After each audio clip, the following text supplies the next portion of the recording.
हाँ जी, नमस्कार। कैसे हैं आप लोग सभी? क्या हाल है भाई?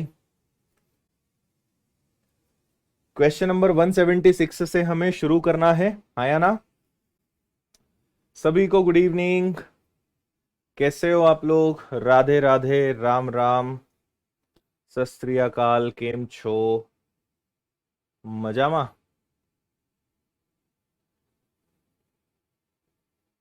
हम्म।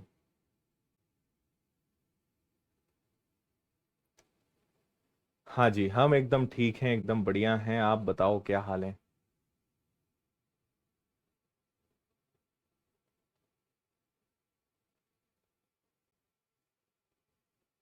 कुछ आंसर आया आपका इसका?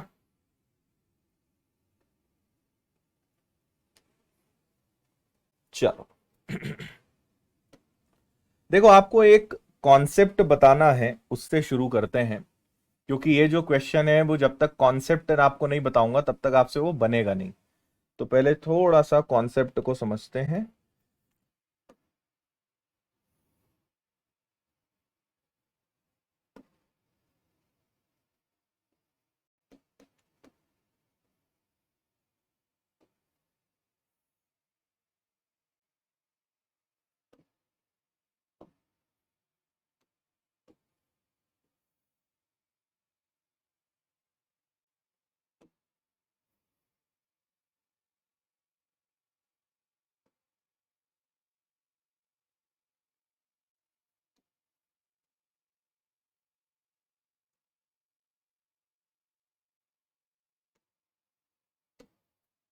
हाँ जी।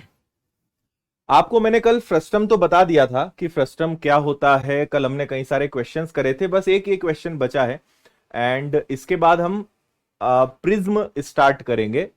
प्रिज्म का आपको बेसिक बताऊंगा और उसके क्वेश्चंस हम करेंगे, है ना? तो यहां पे एक छोटी सी चीज आप समझना जो मैं आपको बताना चाहता हूं। देखो, अगर मैं यहां पे कंपेयर करूं दोनों शंकु को, भाई एक शंकु है और एक हमारे पास फ्रस्टम है। लेकिन हम ये भी समझें कि एक हमारे पास बड़ा शंकु है, एक हमारे पास छोटा शंकु है। अगर इन दोनों को मैं कंपेयर करता हूं तो थोड़ा सा आप बातों पर ध्यान दीजिएगा। हाँ। ठीक है भाई। हम्म। देखो, अगर इस पूरे की बात करूं तो इसको मैं कहूंगा कि अगर मैं दोनों के curved surface area of big कोण, बड़े शंकु का वक्र पृष्ठ का क्षेत्रफल, और curved surface area of small कोण, छोटे शंकु के वक्र पृष्ठ का क्षेत्रफल का अनुपात जो है, अगर इसकी हाइट, मान लीजिए इस पूरे की हाइट को मैं एच नाम दे दूं। ठीक है? तो आप सोचो, ये तो दो भाग में है। अगर पूरे की हाइट एच है तो अगर इस छोटे वाले की हाइट को नाम दूं, यहां से लेकर यहां तक को अगर मैं नाम दे दूं H1, और यहां से लेकर यहां तक जो हाइट है इसको मैं नाम दे सकता हूं H2। अगर पूरे बड़े शंकु की हाइट को मैं H नाम दूं तो जो छोटा शंकु होगा उसकी हाइट क्या होगी? H1। तो जो इसकी हाइट का स्क्वायर होगा और जो इसकी हाइट का स्क्वायर होगा उसमें हम बात कर रहे हैं। बड़े कोण का मतलब है ये फुल, और छोटे का मतलब है ये। यहां पे फ्रस्टम की, छिन्नक की कोई बात नहीं हो रही है। फुल बड़ा शंकु वर्सेस छोटा शंकु, हम इसकी बात कर रहे हैं। यही चीज जब वॉल्यूम में बात की जाएगी कि वॉल्यूम ऑफ बिग कोण, बड़े शंकु का आयतन, और वॉल्यूम ऑफ स्मॉल कोण, छोटे शंकु का आयतन, उस केस में आप इसकी हाइट का क्यूब कर दोगे और इसकी हाइट का क्यूब कर दोगे। ठीक है? तो ये दोनों कॉन्सेप्ट आप याद रखना। मैं आपको हल्का फुल्का भी बताऊंगा कि ऐसा क्यों। डिटेल में आपको ज्योमेट्री में सिखाऊंगा कि ऐसा क्यों होता है। क्योंकि इसके लिए हमें कॉन्सेप्ट सीखना पड़ेगा जिसका नाम है समरूपता। इंग्लिश में इसको कहते हैं सिमिलैरिटी, समरूपता। तो वहां पे हम दोनों बातों को समझेंगे। फिलहाल आपको मैं फिर से समझा रहा हूं। बड़े शंकु से छोटे शंकु की अगर हम तुलना करेंगे तो बड़े शंकु का आयतन और छोटे शंकु के आयतन में वही अनुपात होगा जो उनकी हाइट के क्यूब का अनुपात होगा। आयतन की बात आती है तो यू भी हम क्यूब लगाते हैं, और एरिया की बात आती है तो यू भी हम क्या करते हैं, स्क्वायर लगाते हैं। तो क्षेत्रफल हमेशा उनकी ऊंचाई के वर्ग के अनुपात में होगा और आयतन हमेशा उनकी ऊंचाई के घन के अनुपात में होगा। यह बात आपको ध्यान रखनी है। कोई दिक्कत? हाँ। और ये जो चीज है ये सबके साथ अप्लाई होगी। मतलब आप एक की हाइट के साथ दूसरे की हाइट को कंपेयर कर लो, आप एक की त्रिज्या के साथ दूसरे की त्रिज्या कंपेयर कर लो, आप एक की तिर्यक ऊंचाई के साथ दूसरे की तिर्यक ऊंचाई कंपेयर कर लो। ये नियम सबके साथ लागू होगा। मतलब मैंने यहां पे केवल हाइट रखा है, लेकिन आप इसको सब में लगा सकते हो, कोई बुरा नहीं मानेगा यहां पे। ठीक है भाई, अगर इस पूरे को अगर मैं मान लू कि इसकी पूरे की तिर्यक ऊंचाई एल है, तो यहां से यहां तक L1 होगा, यहां से यहां तक L2 होगा, है ना। अगर मैं मान लूं कि भाई इसकी त्रिज्या क्या है, इसकी त्रिज्या R है, तो इसकी त्रिज्या क्या कहलाएगी, R1 कहलाएगी, है ना। तो आप एक चीज समझो, बड़े अगर क्षेत्रफल की बात करें तो बड़े शंकु की हाइट और छोटे शंकु की हाइट का स्क्वायर कर दो। मैं यहां पे ये भी लिख सकता हूं कि बड़े शंकु का रेडियस और छोटे के रेडियस, या बड़े की तिर्यक ऊंचाई और छोटे की तिर्यक ऊंचाई, ये सब में लगेगा। यही चीज यहां हो सकती है कि बड़े की त्रिज्या और छोटे की त्रिज्या, बड़े की तिर्यक ऊंचाई और छोटे की तिर्यक ऊंचाई, ये सब में लगेगा। तो प्रश्न से अभी आपको मैं ज्यादा अच्छे से समझा पाऊंगा। अभी बस आप ये समझिए कि जब भी क्षेत्रफल की बात होगी तो आप दोनों की हाइट को कंपेयर कर लो, दोनों के रेडियस को कंपेयर कर लो, या दोनों की तिर्यक ऊंचाई को कंपेयर कर लो, यानी स्क्वायर ले लो। जब भी आयतन की बात होगी तो वही height, radius, length, slant height आप कुछ भी ले सकते हो, लेकिन बस उसका क्यूब होगा, ये आपको ध्यान रखना है। और इसके पीछे का जो लॉजिक है वो बड़ा सिंपल है, जो मैं आपको समझाता हूं। यहां पर क्या होता है, अगर पूरे बड़े शंकु को देखें तो वो कुछ ऐसा बनता हुआ दिख रहा है। भाई ये हो गई इसकी हाइट, है ना, ये हो गई इसकी आर और ये हो गई इसकी एल। अगर छोटे शंकु को देखें तो ये हो गई इसकी छोटी त्रिज्या, ये हो गई इसकी ऊंचाई और ये हो गई इसकी L1। और यहां पर ना समरूपता लगता है, जिसको इंग्लिश में कहते हैं सिमिलैरिटी। और अगर दो त्रिभुज एक दूसरे के समरूप हैं, सिमिलर हैं, है ना, दो त्रिभुज अगर एक दूसरे के समरूप हैं, सिमिलर हैं, तो उनकी भुजाएं जो हैं वो समान अनुपात में होंगी, उनकी जो साइड्स हैं वो सेम रेशो में होगी। बाकी इसको बहुत डिटेल में मैं आपको जब अगला हम पढ़ाएंगे चैप्टर ज्योमेट्री, तब आपको डिटेल में बताएंगे। ठीक है। ऐसा कोई जरूरी नहीं है कि बिग नीचे हो स्मॉल ऊंचे ऊपर हो, ऐसा कोई जरूरी नहीं है, किसी को आप कहीं भी रख लो, कोई फर्क नहीं पड़ता उससे। इतना सभी को समझ में आया या नहीं आया, ये जल्दी से बताने का कष्ट करें भाई, फिर आगे आपको लेकर चलते हैं।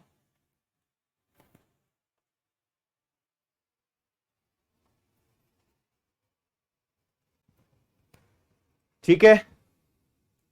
अब इसी पर आधारित यह प्रश्न था। अब आप इस प्रश्न को पढ़िए, फिर मैं इसको आपको अच्छे से समझाता हूं। एक बार अब इसको अच्छे से मेरे सामने पढ़िए, फिर बात करते हैं।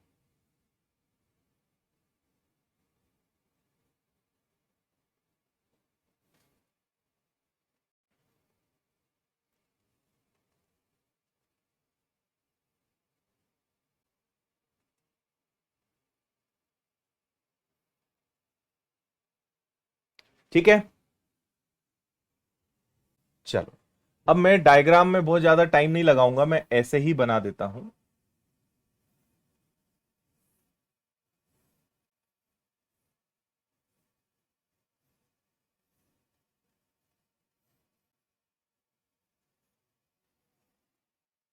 देखो इन्होंने क्या कहा, 12 सेंटीमीटर की तिर्यक ऊंचाई और 4 सेंटीमीटर त्रिज्या का एक शंकु क्षैतिज रूप से काटा गया, है ना, हॉरिजॉन्टली उसको काटा गया।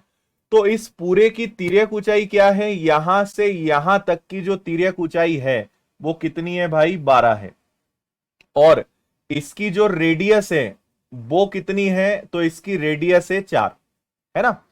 अब क्या कहा है आपसे, त्रिज्या का एक शंकु क्षैतिज रूप से काटा गया जिसके परिणाम स्वरूप छोटे शंकु और एक छिद्रक बना, जिससे छोटे शंकु का वक्र पृष्ठ का क्षेत्रफल और छिद्रक का क्षेत्रफल का अनुपात कितना है, 1:2 है। छोटे शंकु का और जो फ्रस्टम बना है उसका अनुपात आपसे पूछा गया है, सॉरी उसका अनुपात आपको दिया हुआ है। अब एक बात समझना मेरी ध्यान से, वो बोल रहे हैं कि भाई इसका ये छोटे शंकु का अनुपात अगर 1 है और ये जो फ्रस्टम है इसका अनुपात 2 है, तो पूरे शंकु की वैल्यू क्या मानी जाएगी, 3। अगर स्मॉल कोन की वैल्यू 1 हो और फ्रस्टम की वैल्यू 2 हो, तो टोटल वैल्यू क्या मानी जाएगी, टोटल वैल्यू 3 मानी जाएगी। कंप्लीट कोण अगर लेंगे, पूरा शंकु अगर लेंगे, तो उसकी वैल्यू तो 3 ही मानी जाएगी ना। तो देखो इन्होंने खुद ही बोला कि कर्व्ड सरफेस एरिया का फॉर्मूला लगा दो, तो आप कुछ भी लिख लो, curved surface area of big cone versus curved surface area of small cone का रेशो किस में होगा, आपको थोड़ी देर पहले ही मैंने बताया। जो हाइट का रेशो है, जो हाइट का रेशो है वही रेडियस का, वही लेंथ का, कोई भी आप ले सकते हो। तो अगर मैं पूरे की लेंथ मानूं तो वो एल के स्क्वायर के बराबर होगा, और अगर इस छोटे को माने, इसको माने, तो इसको क्या नाम देंगे, L1। तो ये एल सॉरी हाँ L1 स्क्वायर के बराबर होगा। इतनी बात आपको समझ में आई। लेकिन इन्होंने मुझे यहां पे कहा है, तो पूरे शंकु का अनुपात क्या है, 3, और छोटे वाले का अनुपात क्या है, 1। ये हो गया एल का स्क्वायर, जिसकी वैल्यू कितनी है, 12। एल की वैल्यू 12 है, तो 12 का वर्ग आ गया 144, और ये आ गया आपका L1 का स्क्वायर। इतनी बात आपको समझ में आई या नहीं आई। और आपने ये पढ़ा, आपसे पूछा क्या है, छिद्रक की तिर्यक ऊंचाई, यानी ये वाली ऊंचाई आपको पता लगाना है। यानी इन्होंने पूछा है आपसे L2 कि L2 की वैल्यू क्या है। अगर L मतलब पूरा पूरा 12 है, L1 मुझे नहीं पता, L2 की वैल्यू क्या है ये आपसे पूछा है। अब समझ गए इतना, बोलो। हाँ,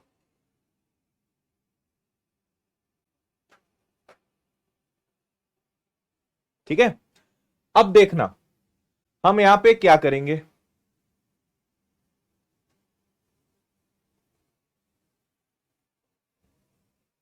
ठीक है, आप यहां पे एक काम कर सकते हो कि 3 से इसको उड़ा दो, तो 3 से कैंसिल हो गया, 3 × 4 12, और 3 × 8 हो गया आपका 24। कुल मिलाकर ये ऐसा बन गया कि L1 का स्क्वायर इज इक्वल टू हो गया 48।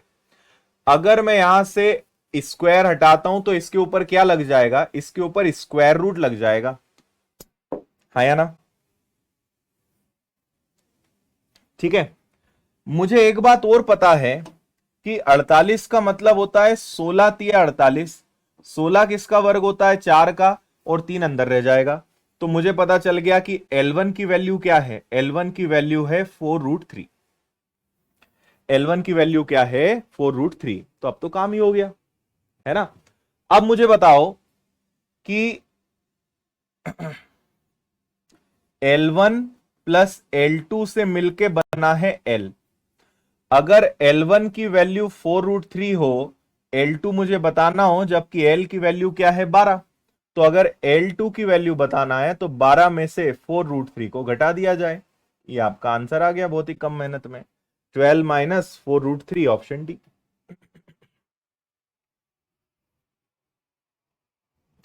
अब बताओ भाई, कैसा महसूस कर रहे हैं आप। सिर्फ उस कॉन्सेप्ट का खेल था जो मैंने आपको आज की क्लास की शुरुआत में बताया, उसके आगे फिर कोई तकलीफ वाली बात नहीं है वहां पे।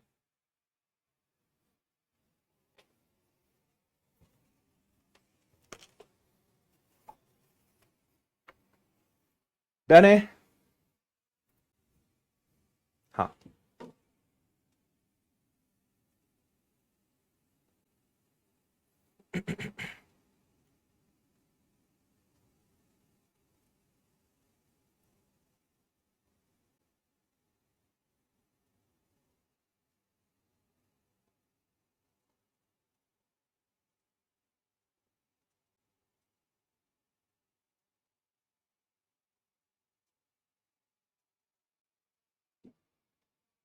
ठीक है। चलो भाई, अब तैयार हो जाओ प्रिज्म को समझने के लिए। ठीक है, सबसे पहले मैं आपको समझा दूं कि जब भी प्रिज्म की बात होती है तो आपके दिमाग में यही फोटो आती होगी जो आप मेरे पीछे देख रहे हैं। इसी को इस तरीके से भी स्कूल में आपने हो सकता है एक्सपेरिमेंट भी करे हो, है ना, कि जब एक तरफ से प्रकाश आता है तो यहां से बिब ग्योर बेजानी हपी नाला यानी 7 कलर्स निकलते हैं। ये प्रिज्म की एक खासियत है। हमें उस तरफ नहीं जाना है, हमें तो बस ये समझना है कि ये पूरा खेल क्या है। तो मैं आपको एक छोटी सी बात बताता हूं। प्रिज्म को आप सबसे पहले इस बात को आसान भाषा में समझें कि जितने भी 2D डायग्राम्स हैं, 2D को 3D में कन्वर्ट करने पर प्रिज्म बनता है। समझ में आ रही है बात? 2D को 3D में अगर कन्वर्ट कर दिया जाए तो वो क्या बनता है? प्रिज्म बनता है। इतनी बात समझे? अब कैसे? तो देखो, जब आप कल्पना करिए कि एक चूड़ी रखी हुई है, एक चूड़ी रखी हुई है इस प्रकार की, ठीक है, तो चूड़ी क्या है या ये कड़ा क्या है? ये वृत्त है। ये क्या है? एक सर्कल है, वृत्त है। अब मैंने उसी प्रकार की एक जो अपने कांच पर या कप पर या ग्लास पर ढकने की प्लेट आती है, मैंने उस प्रकार की प्लेट लेकर आया जो एकदम क्या है? एकदम सॉलिड है, ठोस है। ठीक है, ध्यान से सुनना। तो पहले तो मैंने उस प्लेट को, इस कड़े को या चूड़ी को क्या कर दिया? पूरा ठोस कर दिया। बीच में जो खाली जगह है उसको भी पूरा भर दिया। अब ये पूरी एक क्या बन गई? ये अपने आप में एक ठोस आपको वृत्त बन गया जो अब 3D में कन्वर्ट हो गया। अब सोचो, मैंने एक प्लेट के ऊपर और एक प्लेट रखी या एक चूड़ी के ऊपर और एक चूड़ी रखी और एक रखी और रखी, ऐसी मैंने 50 चूड़ी एक के ऊपर एक रख दी। तो जब इस डायग्राम को आप देखेंगे तो वो डायग्राम बाजू से कुछ इस प्रकार से दिखेगा। बोलो हां। अल्टीमेटली बेलन क्या है? सिलेंडर क्या है? कि एक वृत्त था। आपने वृत्त के ऊपर वृत्त के ऊपर वृत्त जमाते गए, सर्कल पे सर्कल पे सर्कल जमाते गए, तो वो क्या बन गया? वो एक बेलन बन गया। तो हर 2D डायग्राम को हम एक 3D में कन्वर्ट कर सकते हैं। ध्यान से आप एक और एग्जांपल सुनना, ठीक है।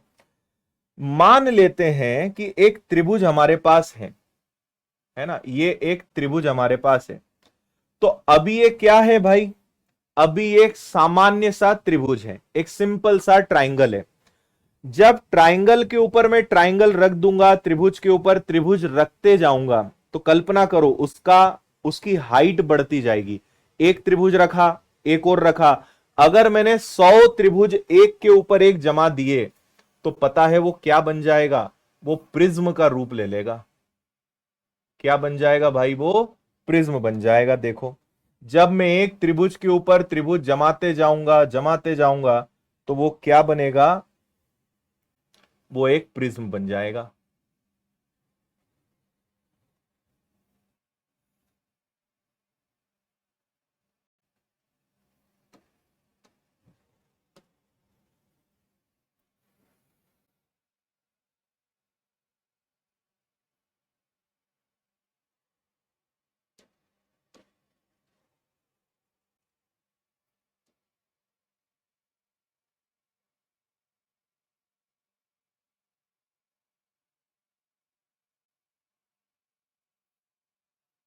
ये देखो,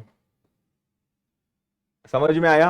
अब आप ये समझिए, मेरे पास एक प्रिज्म भी है ना। आपको लास्ट टाइम भी मैंने ये लकड़ी के सब आपको आइटम्स दिखाए थे। ये एक प्रिज्म है, शायद आपको दिख रहा होगा। जनरली प्रिज्म को हम ऐसे समझते हैं, आप समझिए कि जब ये प्रिज्म खड़ा हो जाएगा तो ये कुछ इस प्रकार से दिखने लगेगा। आया ना? है ना? ये प्रिज्म खड़ा है तो ये है तो नीचे अपने आप में एक त्रिभुज, जब मैंने त्रिभुज के ऊपर त्रिभुज जमा दिए तो ये अपने आप में एक प्रिज्म बन गया, जिसकी फोटो मैं आपको यहां पर दिखा रहा हूं। तो क्या कहा मैंने, अपनी बात को रिपीट करता हूं, 2D डायग्राम्स को 2D को 3D में बदलना ही क्या है, प्रिज्म है। और प्रिज्म मतलब केवल यही नहीं होता है, प्रिज्म किसी भी चीज का बन सकता है। यस, वर्ग का भी प्रिज्म बन सकता है, घन का भी प्रिज्म बन सकता है, आयत का प्रिज्म बन सकता है, आप हर चीज का प्रिज्म बना सकते हैं। उसकी भी हम थोड़ी सी प्रैक्टिस कर लेते हैं। भाई मैंने आपको अभी त्रिभुज का प्रिज्म बना के बताया, एक बार फिर से बता देता हूं, देखते जाना आप, तो आप ज्यादा अच्छे से कनेक्ट कर पाएंगे। जस्ट मैंने आपको बताया,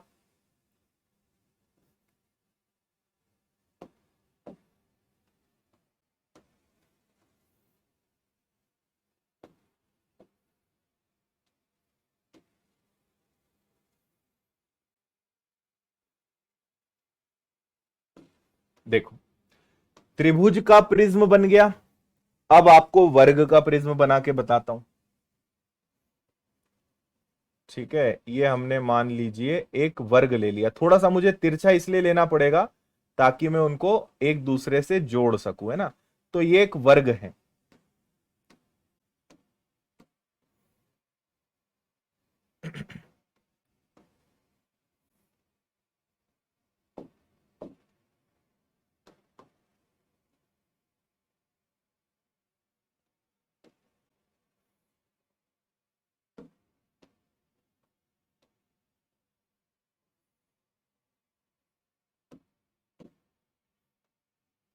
और ये जो वर्ग है, इसी को आप पता है क्या बोलते हो, इसी को आप घन बोलते हो।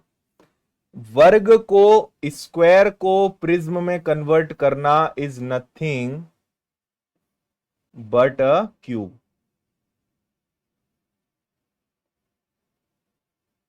आप वर्ग को जो प्रिज्म में बदलते हो वही क्या है, वही आपका घन है, क्यूब है। और इसी प्रकार मान लीजिए ये एक आयत है जिसकी लंबाई और चौड़ाई दोनों अलग अलग हैं। ठीक है,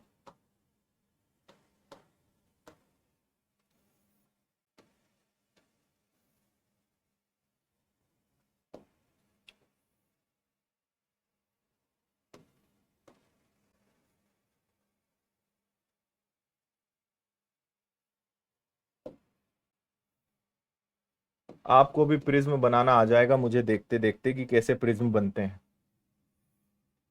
ठीक है, मैंने अगर आयत पर प्रिज्म बनाया तो ये पता है क्या बनेगा, ये घनाभ बन जाएगा। जो क्यूबॉइड है वो भी क्या है, एक प्रिज्म ही है। घनाभ, घन, ये सब क्या है, जितने भी 3D डायग्राम्स हैं, ये सारे क्या हैं, ये सब अपने आप में एक प्रिज्म है ना। ये मैंने थोड़ा लंबा बना दिया, लेकिन इसकी चारों भुजाएं बराबर हैं, है ना। और देखो, क्या मैं किसी 5 भुजा वाली आकृति का प्रिज्म बना सकता हूं, बिल्कुल, क्यों नहीं बना सकते, बिंदास बना सकते हैं।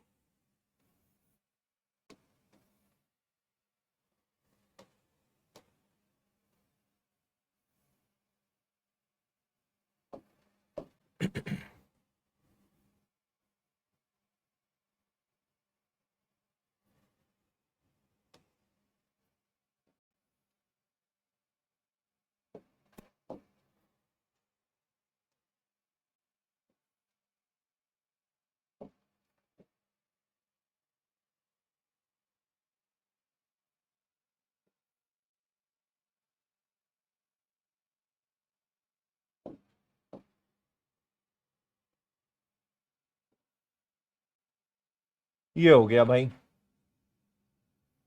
ये भी क्या है, ये भी एक प्रिज्म है। ये 3 भुजा पर खड़ा हुआ प्रिज्म है, ये एक वर्ग पर, ये एक आयत पर, ये एक पंचभुज पर, ऐसे ही षटभुज, किसी भी आकृति पर प्रिज्म को हम खड़ा कर सकते हैं। ये बात आपको समझ में आ रही है या नहीं?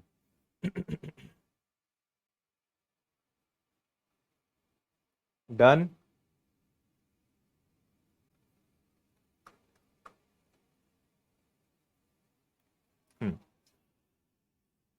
है ना।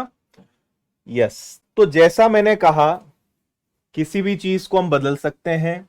तो आप समझिए कि आपके पास एक स्क्वायर है, आपके पास एक रेक्टेंगल है, सर्कल है, ट्राइंगल है, क्वाड्रिलेटरल्स हैं, चतुर्भुज हैं, है ना, आपके पास पंचभुज है, षटभुज है।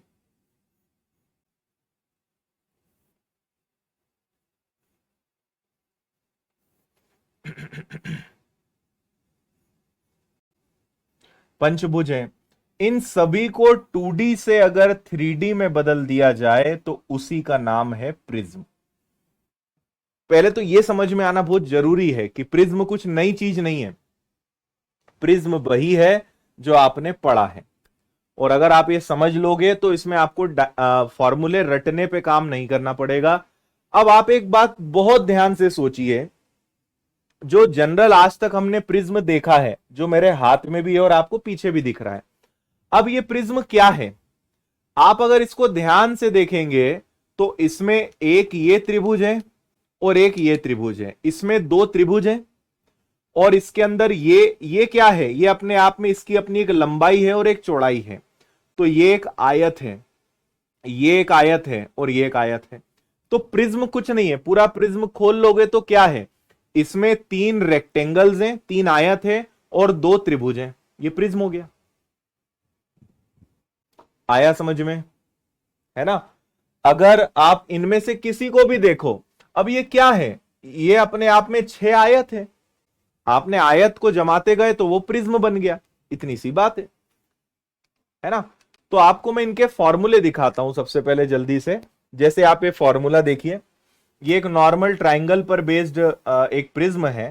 तो वक्र पृष्ठ का क्षेत्रफल, जैसे मैं फिर इस बात को देखता हूं, और एक चीज और समझना, प्रिज्म को हमेशा खड़ा रखना, प्रिज्म को कभी ऐसा आड़ा मत रखना। जैसी डायग्राम्स में आपको फोटो दिखाई जाती है, प्रिज्म हम इस चैप्टर में ऐसे नहीं रखेंगे।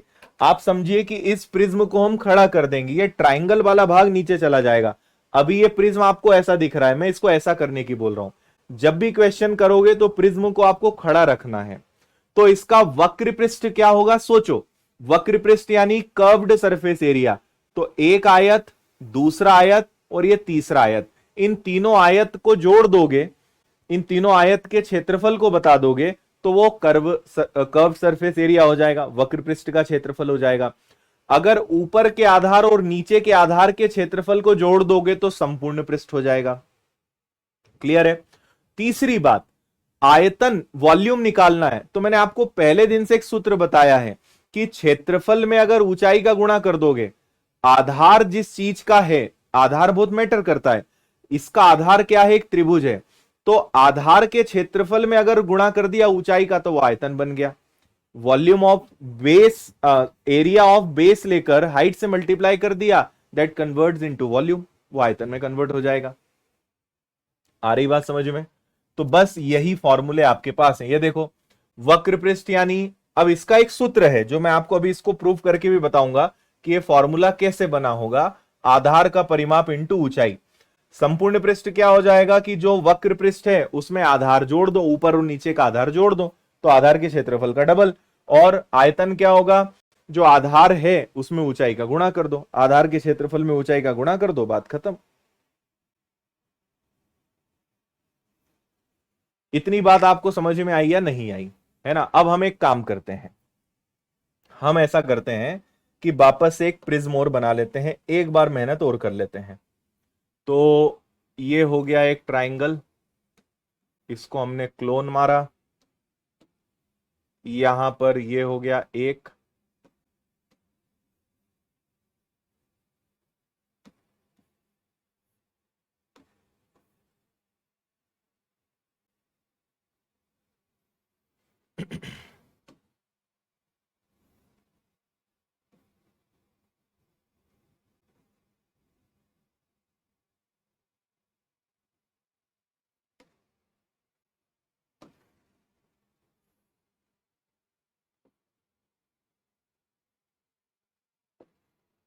ये देखो।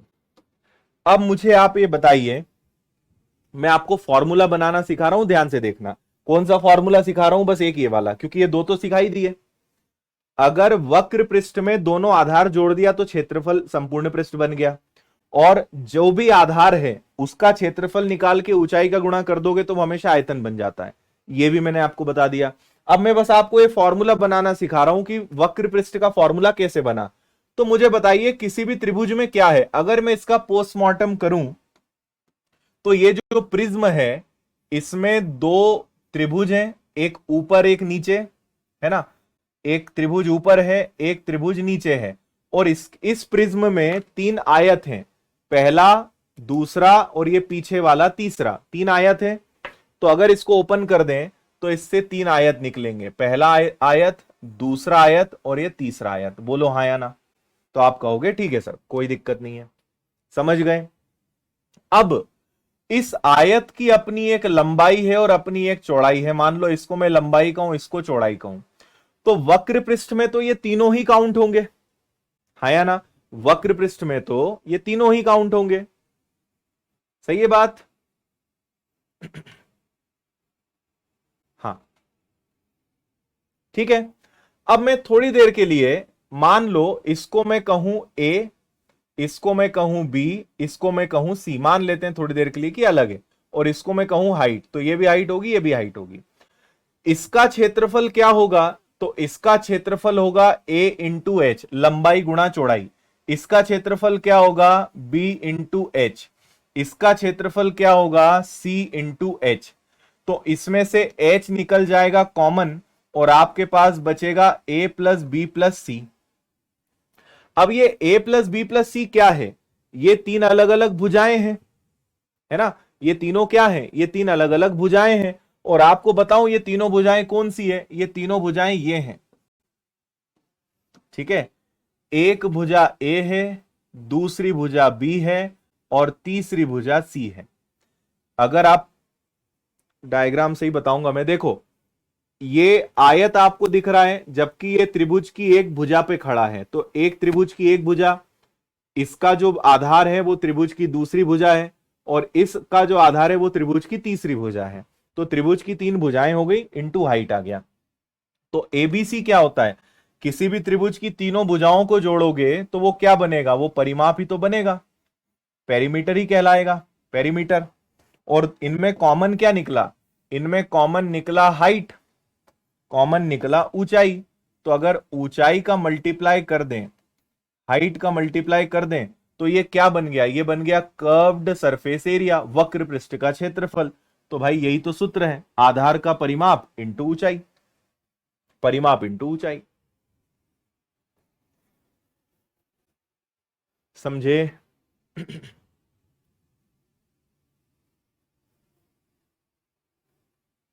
अब अगर आपने दोनों त्रिभुज का क्षेत्रफल और इसमें जोड़ दिया कि भाई दो, और आधार तो यही है ना, ये दोनों पे ही तो प्रिज्म खड़ा है, अगर इन दोनों के क्षेत्रफल को जोड़ दिया तो दो बार इनका क्षेत्रफल जुड़ा, तो दो बार आधार का क्षेत्रफल, तो दो बार आधार का क्षेत्रफल, ये संपूर्ण पृष्ठ बन गया बस। और आयतन मतलब क्षेत्रफल, आयतन कैसे निकालोगे, ये प्रिज्म खड़ा है एक त्रिभुज पे, और आप त्रिभुज पे त्रिभुज रखते गए रखते गए रखते गए तो उसकी एक ऊंचाई बन गई, इसकी अपनी क्या बन गई, एक ऊंचाई बन गई। तो इसके आधार का जो क्षेत्रफल है और हाइट का गुणा कर दोगे, भाई जब भी क्षेत्रफल में एरिया में हाइट का मल्टीप्लाई होता है तो वॉल्यूम में कन्वर्ट होता है, ऊंचाई में कन्वर्ट होता है। इतना सा खेल है, समझ गए। तो प्रिज्म में कुछ नहीं रखा है, पूरा खेल बस डायग्राम और अंडरस्टैंडिंग का है, प्रिज्म मतलब क्या। इसलिए मैंने इतना समय देकर आपको समझाया कि अब आप किसी को भी दुनिया में सिखा सकते हो कि प्रिज्म भाई है क्या भला। और इसलिए सिखाएं क्योंकि आप में से कई लोगों ने आज के पहले इसको कभी पढ़ा नहीं होगा, तो पहली बार में इतना अच्छा कर लो कि लगे नहीं कि अरे ये हमने पहली बार पढ़ा है। ठीक है, फॉर्मूला कैसे बना, प्रिज्म का क्या मतलब होता है, प्रिज्म कौन कौन से होते हैं, सारी बातें बहुत स्पष्टता के साथ मैंने आपको बताई है। अब हम चलेंगे प्रश्न की तरफ। पहला सवाल आपके सामने है, सिर्फ एक बार आप अच्छे से पढ़िए, फिर मैं भी आपको बताऊंगा ही।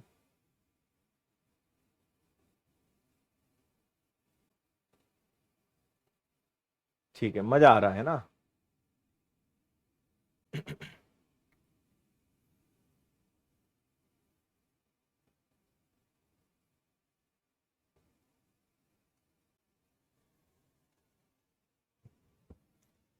एक त्रिभुजाकार प्रिज्म है, 8, 15 और 17 है। अब देखो, आपने पहले ही जैसे देखा कि भाई 8, 15 और 17, सर ये तो ट्रिपलेट है। तो सर ट्रिपलेट होने का मतलब है कि ये तो एक समकोण त्रिभुज है। तो एक भुजा 8 है, एक 15 है, एक 17 है। तो आपका जो प्रिज्म पूरा टिका हुआ है वो किस पे टिका हुआ है? वो एक समकोण त्रिभुज पर टिका हुआ है। कुल क्षेत्रफल आपको इसका बताना है। तो हम क्या करते हैं कि भाई कर्व्ड सरफेस एरिया लेते हैं, और जो आधार है एरिया ऑफ बेस, बेस अगर मैं लिखूं मतलब आधार का क्षेत्रफल, है ना। तो नीचे और ऊपर तो त्रिभुज है, नीचे भी त्रिभुज है, ऊपर भी त्रिभुज है, नीचे भी त्रिभुज है, और तीनों तरफ क्या होगा? तीनों तरफ आयत होंगे, है ना। तो कर्व्ड सरफेस एरिया का फॉर्मूला मैंने जस्ट आपको बताया कि आप परिमाप लेंगे, 8, 15 और 17 लेंगे, और इसमें ऊंचाई का गुणा कर देंगे। ऊंचाई कितनी है? ऊंचाई 20 है। प्लस, क्योंकि त्रिभुज एक समकोण त्रिभुज है, राइट एंगल ट्राइंगल है, तो हम राइट एंगल ट्राइंगल का सूत्र लगाएंगे। दो राइट एंगल ट्राइंगल, एक ऊपर एक नीचे, और क्या फॉर्मूला होता है? 1/2 आधार गुणा ऊंचाई, आधार गुणा ऊंचाई, ये हो गया। चलो इनको जोड़ो, तो 15 और 30 और 2 32 और 8 कितना हो गया? 40। 40 का दुगना कितना हो गया भाई? 800। 2 से 2 गया, 15 इंटू 8 कितना आ गया? 120। पूरे प्रिज्म के संपूर्ण पृष्ठ का क्षेत्रफल कितना है? 920। इतना लड्डू सवाल है। अब देखो आप, समझने का खेल है बस।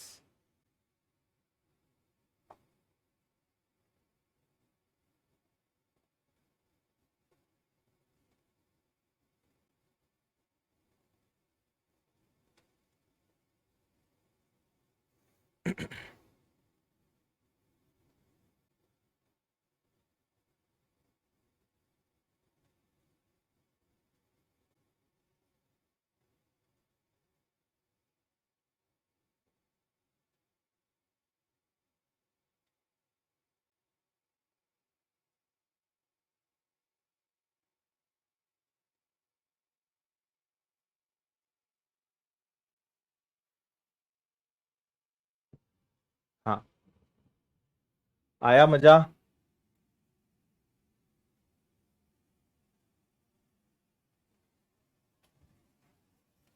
चले और आगे। कोई बात नहीं।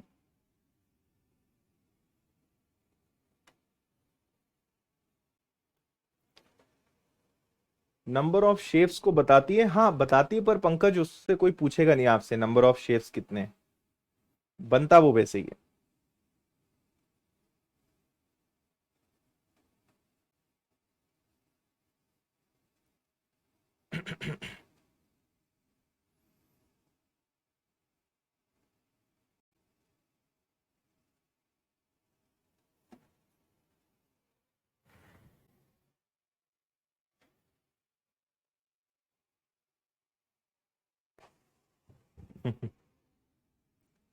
चलो क्या है भाई, इस बार आपको 8, 15 और 17 का अनुपात दिया है, तो है तो ये अभी भी समकोण त्रिभुज, है ना। प्रिज्म की ऊंचाई दी हुई है, पार्श्व तलों के क्षेत्रफलों का योग।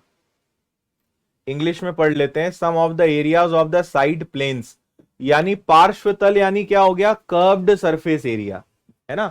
कर्व्ड सरफेस एरिया हो गया तो और अच्छी बात है। कर्व्ड सरफेस एरिया दिया हुआ है जो कितना है? 840। ये बात समझ में आ रही है? तो देखो, परिमाप लेंगे 8x, 15x, 17x into height, which is equal to 840। ये हो जाएगा आपका 40x into 21x, sorry 40x into 21x equal में 840। 21 इंटू 40 से 840 भी गया, तो x की वैल्यू कितनी आ गई? x की वैल्यू आपके पास 1 आ गई। अगर x की वैल्यू 1 है तो ये एक्चुअल में 8 है, ये 15 है, और ये 17 है। तो घन सेंटीमीटर में प्रिज्म का आयतन ज्ञात करें। अब वॉल्यूम का फॉर्मूला क्या होता है?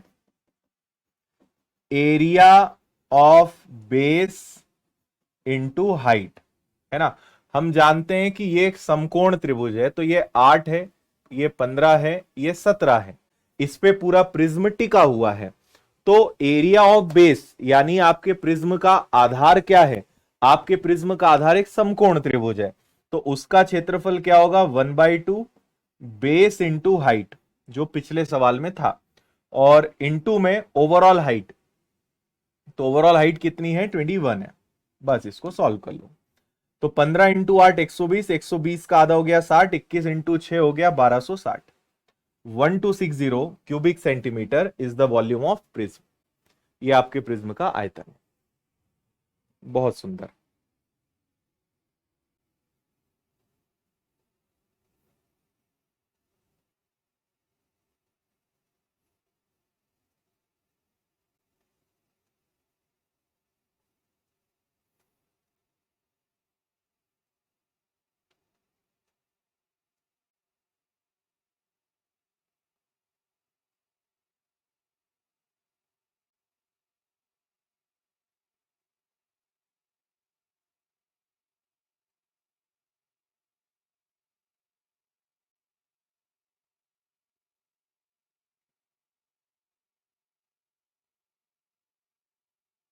डन।